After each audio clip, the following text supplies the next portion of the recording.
Sharapova just dropped a bombshell. Eala is the biggest fashion icon in women's tennis and the entire world is losing its mind. Hold on tight, because what you are about to hear is not just tennis news. This is a full-blown cultural earthquake, and the woman who just set it off is none other than Maria Sharapova herself. That is right. The five-time Grand Slam champion, the former world number one, the woman who redefined what it means to be a superstar in professional tennis, has just delivered one of the most powerful statements in recent WTA history. And the name she put at the center of it? Eala.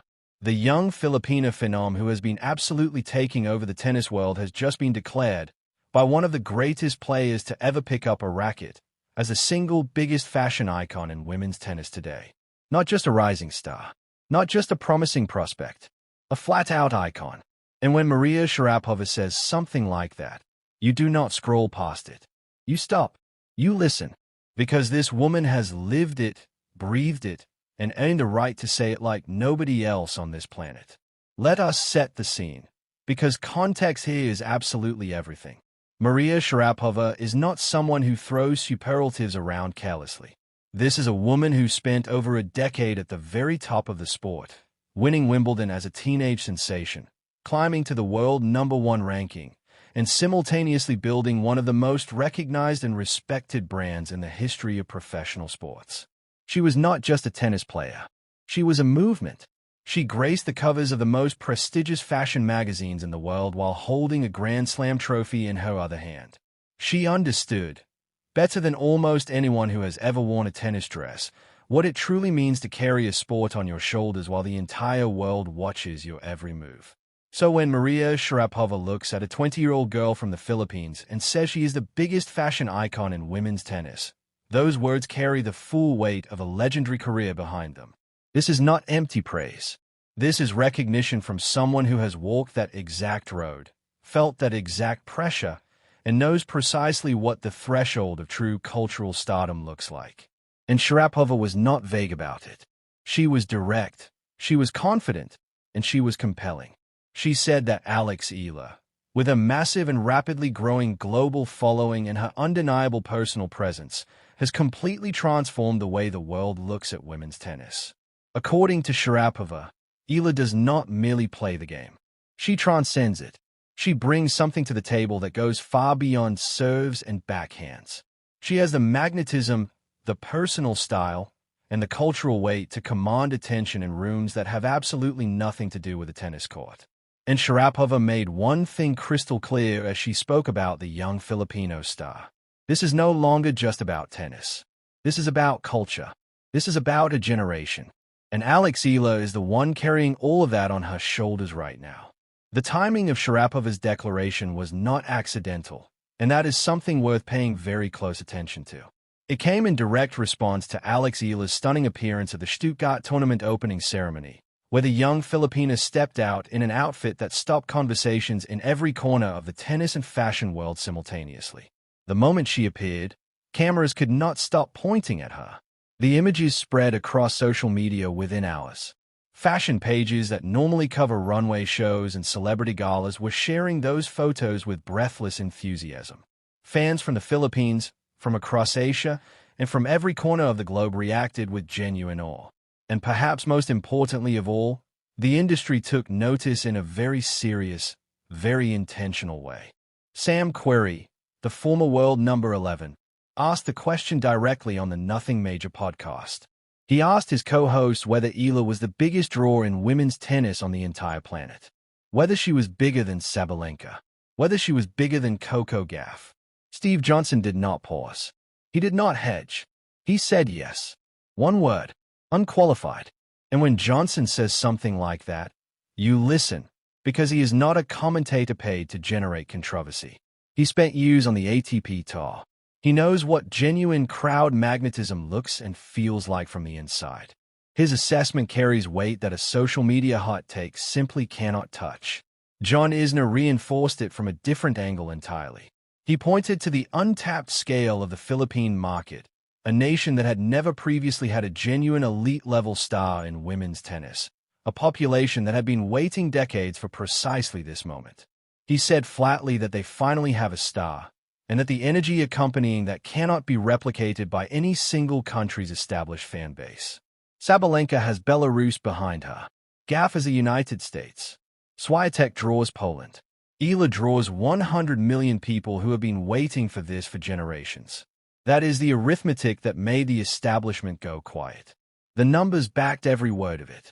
At the Australian Open earlier in 2026, a wave of Filipino fans rushing toward one of the outer courts to watch Eala created a bottleneck so severe that security had to turn people away while others crowded around big screens and nearby food courts waving flags just to catch a glimpse. Her pre-tournament press conference in Melbourne attracted approximately 171,000 online viewers. For context, Carlos Alcaraz drew roughly 29,000. Coco Gauff drew around the same. Aryna Sabalenka drew approximately 9,000. Those are not close numbers. Those are not in the same universe. Now, when Eala entered the Stuttgart main draw, she did so as a replacement for Zheng Qinwen, who withdrew due to injury. By conventional tennis logic, a 45th-ranked player entering a WTA 500 field as a late substitute is a scheduling convenience. She gets one line in the draw announcement and nothing more. That is how the sport typically handles these situations. Stuttgart's organizers did not handle it that way. Their official social media post announcing Eala's inclusion told fans they could look forward to seeing Alexandra step in. That specific language, framing her arrival as something fans should look forward to, was a deliberate choice. Tournament directors do not write that way for footnotes. They write that way for draws, for marquee names, for players whose presence changes the commercial and atmospheric character of an event. And German fans responded exactly as the organizers anticipated. The Filipino diaspora across Europe, which had already packed the arena in Linz, Austria just days earlier, immediately began coordinating attendance in Stuttgart. The same flags that filled the Linz Design Center were being pulled out of closets and packed into bags for the Porsche Arena. That is what the phrase "like never before" actually looks like in practice. It is not manufactured hype. It is not a marketing campaign. It is a genuine, organic, cross-continental fan movement that has attached itself to one player and followed her wherever she goes on the tennis calendar. But here's the part that demanded honest acknowledgement, because no story this compelling is without its complications. Eala is not a clay court specialist. Her 2026 season was built almost entirely on hard courts: Miami, Dubai, Indian Wells.